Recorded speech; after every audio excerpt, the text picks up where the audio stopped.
Hello and greetings from Iceland. Today's update covers two regions. First, the unrest in Bárðarbunga volcano, and then I will be talking about the Reykjanes Peninsula, the next eruption, and some of the earthquakes, or what they might be trying to tell us. But we start with Bárðarbunga. That was teasing us big time the other day. Then the situation cooled down, but it did, however, leave us with some good questions, such as how much magma volume is in the magma chamber compared to the situation before the 2014 eruption. Because that eruption somehow came out of nowhere. I looked up all newspaper articles mentioning Bárðarbunga since 1990, and I found nothing indicating serious magma accumulation there, or before the 2014 eruption. Which has to be strange because there has been magma accumulating there now for over 10 years, or ever since the 2014 eruption came to an end. That we can see clearly on the seismometers every week. But why didn't we notice anything before the 2014 eruption? And we can't blame that all on more advanced technology now. And when it comes to Bárðarbunga, we are talking about extreme numbers. Like the caldera drop in 2014 was 65 meters. After the magma chamber got rid of 1.4 cubic kilometers of magma, and Bárðarbunga started to reload instantly after that event. And although I'm not a geologist, I feel as a big part of this story remains unexplained. But the earthquakes the other day, they did, however, wake up the media in Iceland. Or the fact that an eruption in the caldera itself could lead to flooding, so serious that it could wipe out a big part of the electricity production in Iceland. So we are talking about 6 large hydroelectric power plants by one river, and 3 more power plants are planned there, which always struck me as unwise, because I remember what scientists said in 2014. Bárðarbunga just woke up, it is reloading and moving into an era of unrest. Iceland's largest volcano. So the energy industry of Iceland is waking up to the fact that a giant volcano is waking up, that only 8,000 years ago was responsible for the largest lava flow on Earth, where 25 cubic kilometers of lava covered over 1,000 square kilometers and flowed over 140 kilometers from the highlands to the sea. So to place 3 more power plants by one river that could be affected by a Bárðarbunga eruption is highly questionable, and the scientists have been surprisingly silent about this lately. But I hope that changes. And we can still see lots of unrest under the glacier, so it would not surprise me if we would get some big news from there soon.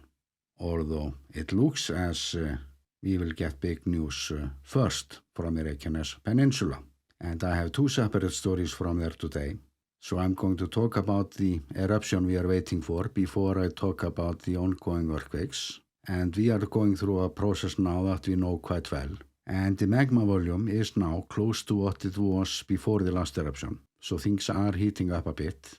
But I do, however, expect that we will have to wait 10, 20 days more.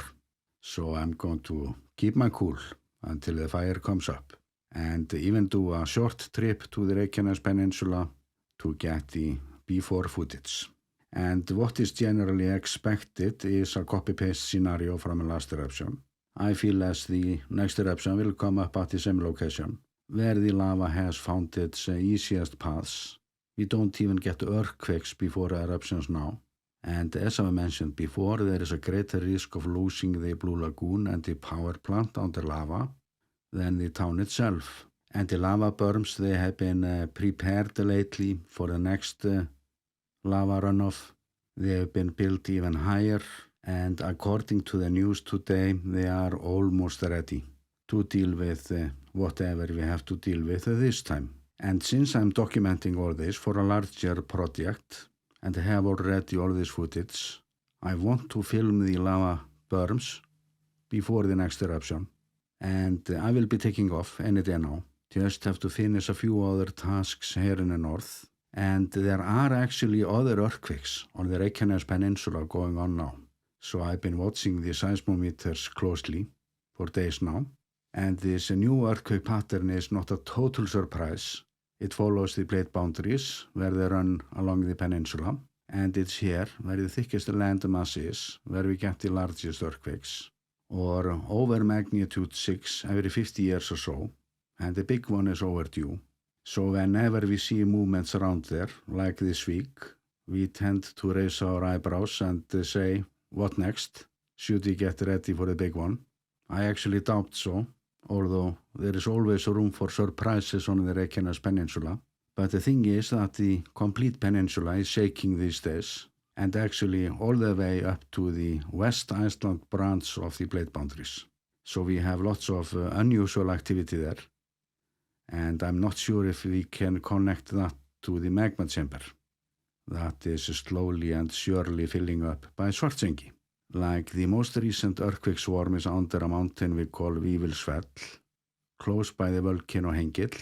And the Met Office is telling us that those are tectonic earthquakes, since we are just by the plate boundaries, and actually only a few kilometers away from the part of the plate boundaries where I've been filming the Hot Highway, or the part of Iceland's highway number 1 that has been warming up due to increased geothermal activity. So those earthquakes by Vífilsfell are described as tectonic. And there was a similar earthquake swarm there last year. Spikes like this come and go. Statistically, it's more likely that this fades out.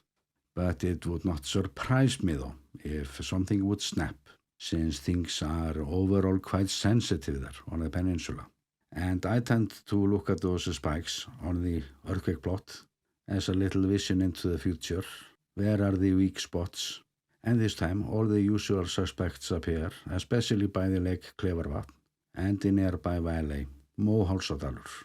And I could easily be wrong, but my feeling is that the build-up there will sooner than later lead to something that could mean troubles in the city. But due to the nature of the unrest on the peninsula, I'm not worried about Mother Nature as such. And if we respect the boundaries, like where to build and how we go after the energy and where, we will be fine. But if the greed takes over on the design stage, there could be a price to pay. So there are many big decisions awaiting Icelanders in the near future when it comes to planning. And the planning has also been a problem on my channel lately, since my plans have been disrupted many times since December. First with a little surgery, just to fix an old problem, nothing serious. Then I had some car problems, not for the first time. I was supposed to get a new turbine installed tomorrow. It took the turbine 3 days to get from Estonia to Reykjavik, but it has taken 15 days to get it from Reykjavik to North Iceland. But I haven't been on the road for a while, so I might do the trip to the Reykjanes Peninsula anyway, since this problem is just a little hole in the turbo that I hardly even noticed. So I will be looking at the weather for the next days, because for a tour like this, I need footage to justify the driving, of course. So I will work out the next days from the weather forecast, because I want also to stop by in West Iceland to capture some footage from the new earthquake location there. That might be the surprise of the year.